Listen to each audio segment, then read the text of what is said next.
இன்னைக்கு மார்னிங் பார்த்தீங்கன்னா, எங்க ஏரியாலேருந்து பார்த்தீங்கன்னா, சூப்பரான கிளைமேட்டு. நல்லா மழை பெய்யுது. சென்னை ஃபுல்லா மழை பெய்யுதுன்னு நெனைக்கிறேன்.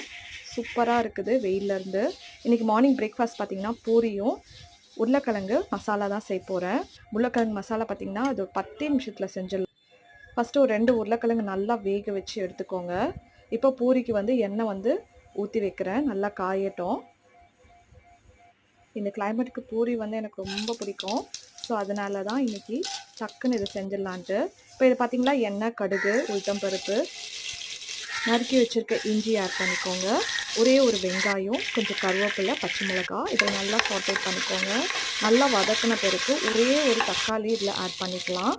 இந்த தக்காளி ரொம்ப மசிய தேவையில்லை. கொஞ்சம் மஞ்சள்தூள் போட்டு இப்போ வேக வச்சிருக்கிற நல்லா இதை ஸ்மாஷ் பண்ணிக்கோங்க. கொஞ்சம் பெருங்காயம் ஆட் பண்ணிக்கோங்க.